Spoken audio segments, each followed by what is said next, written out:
Welcome to our Civic Conversations discussion. I'm Sophia, and today I'm here with our new Burnaby City Council candidates, Neha and Avtar. I'm Neha, and I have moved to Canada 54 years ago and been a Burnaby resident for over 32 years. I have four grown up daughters who are all adults now, and I have a background in finance and housing, and I've seen the city change in so many ways. Hi, I'm Avtar. Thank you for having me here. I've been in Burnaby now for almost 50 years, and I have three grown children. And I practice law, and I've been practicing law exclusively only in Burnaby. And I'm just entering politics for the first time. So, Neha, as a member of Burnaby's business community, how has your background in finance and housing influenced how you approach your approach to public service? That's a great question. I have actually been in housing and finance for a number of years. And I have seen the city of Burnaby change from when I did bring up my children in the neighborhoods, and seen housing change in so many different ways. We have had many situations where we've had some growth, but we've had some challenges along the way. And I feel that my background in housing and also finance can really make a difference on council. So that's why I have feel that background could definitely help out with decisions on council. Burnaby is facing growing budget pressures. How would your business experience help manage the city's finances responsibly? Well, I feel that when you understand budgets and you understand finance as a background, you're able to analyze all of your revenue and expenses, and I feel that that would be a great way to get the information from the data that you've been provided, and then moving forward to be able to consult with all the professionals and be able to make some sound decisions on generating revenue as well as decreasing your expenses and overall benefiting the residents of Burnaby. Mm. Avtar, as a law firm owner yourself, how has your experience in law and business shaped your approach in public service? Um, Mostly when people come to me, they have a problem. That's why they come to see lawyers. And so for the last 30 years, I've been trained to solve people's problems. And so I want to bring that same experience to city council because I know people have issues that they want addressed, and I don't think they're always listened to. And I want to be one to listen because that's about how I've always practiced.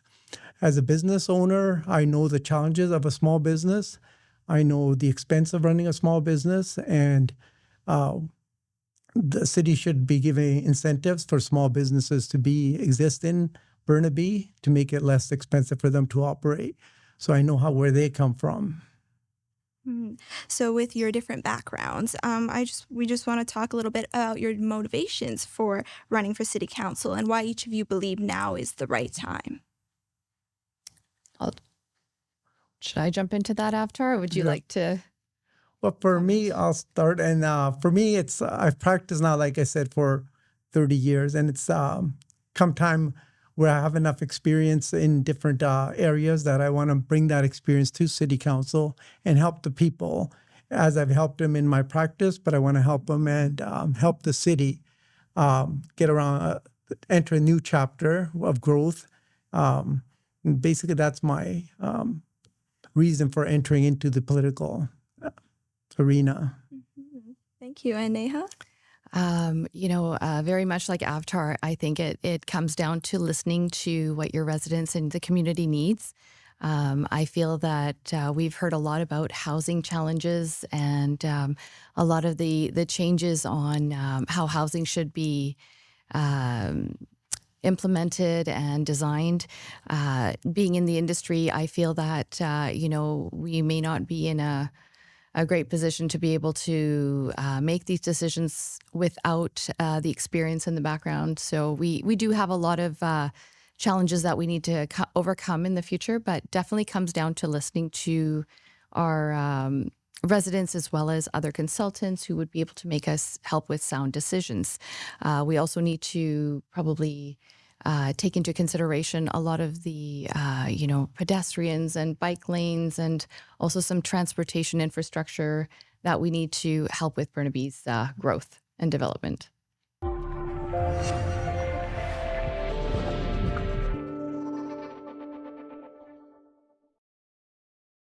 Speaking of Burnaby's community, the residents, New Burnaby has positioned itself as an alternative to the current council. So, how does your vision for Burnaby differ from the direction the city has taken in recent years? Well, I can definitely comment that, back to housing again. We've definitely had some of the multiplexes in the neighborhoods that, are towering over the neighbors' residences and things like that, which were 4-story and covering up a lot of the backyards that were getting sunshine, and we're not getting those anymore. So I think we definitely need to create that affordability with some housing. However, not having these huge multiplexes in neighborhoods that they shouldn't be affecting, children in backyards that can play in the sun and things like that. So I think we need to definitely reevaluate things like that the current council has implemented, that we could shift over to areas that could take on densification in a more consultation kind of a manner. And what about you, Avtar? What would you say are the top one or two changes you would prioritize if elected, and how would they differ from the current council's approach? I think, like Neha said, with housing issues, that wouldn't have been as big an issue if there had been more consultation. And that should occur in all areas, whether it comes to transportation, any kind of thing that affects the city. There should be, whether it's parks and recreation or healthcare, there should be more consultation. There should be more pushback by the city to do what's best for, or by council to do what's best for its citizens, its constituents, rather than just follow whatever the province is doing, whether it be in hospital, what the do for the hospital, what the province does in the hospital, or what they do with housing. The city should look at its own and watch out for its own constituents. Mhm. So during your campaign, what are some concerns you have heard from residents most often? Or perhaps have there been some surprising concerns? I think a lot of the concerns, again, comes to the housing with the R1 district changes that they had with the housing policies. The other thing that we are hearing a lot of is the hospital. Burnaby Hospital should have had phase 2. In that cancellation, it was devastating to many, many residents. And I think this was something that was promised by the province a long time ago. And I feel that the city of Burnaby or the council should be pushing back very hard to get that phase 2 back. Mhm. After anything to add here? I agree with those comments. The other one is back to housing. It's affordability. Affordability is always a big concern, especially for young people trying to get into the market. And the city has to see what it can do in terms of development and the type of development that occurs to ensure that people not can afford, at least find an entrance point into the market with the kind of development we have. Right. So speaking about housing and housing affordability, nowadays young families, healthcare workers, and many other residents are finding it increasingly difficult to afford living here in Burnaby. So what are the specific municipal policies that you would advocate for to improve affordability while still maintaining quality public services? Well, it's not advocate. You have to work with your fellow city council members and the planning and look at maybe making it less expensive for the builders in terms of DCC development costs that have gone up. If you raise or if you lower those kind of numbers for the builders, the prices themselves will fall down. Because for now, the longer it takes for people to get permits, they have to add that to their cost of the goods that they sell. So the faster the city can implement those things, they lower their costs, they'll pass it down to the consumers. Mhm. So, continuing along that train of thought, Burnaby continues to grow rapidly, but along with development, many residents also want to preserve the character of their neighborhoods. So, how would you find that balance between economic growth with community identity? That's a great question, actually. I feel that we definitely need to create gentle densification or that growth in certain neighborhoods that are oriented near SkyTrain facilities and things like that, but keeping some of our neighborhoods intact with their characteristics where we can still have houses that are next to each other that don't require the huge densification that we would need to create that affordability. So it can be done, but it just has to be done strategically. And again, comes down to consultation and investigations and some analytics that would fall into place, but definitely have to do it carefully. Mhm. And your party has spoken about lowering taxes while continuing to invest in infrastructure and public services. Once again, talking about that balance, how would you achieve that balance without reducing essential services at the same time? Well, in terms of taxes, the government has to, or the council has to understand, um, and people have to know that when they pay money or the government, it collects money, it's using people's money, hard-earned money, to do what it does. And as a lawyer, it's like when we take funds from a client, you have to make sure you use it well, and you have to be accountable to the people. So I find in the past that accountability has been lost. So as long as the council is accountable in the way it uses its money, um, I think in itself that'll improve the relationship between council and the people. Without worrying about too much about lowering taxes, it's more about accountability and not misusing people's funds when it comes to them. Neha, is there anything you would like to add here? I think I completely agree with Avtar. I think you hit the nail on the head exactly what we need to do. I also wanted to add some transparency into that as well and make sure that our residents have clear transparency on what is being done with council and decisions that we are making.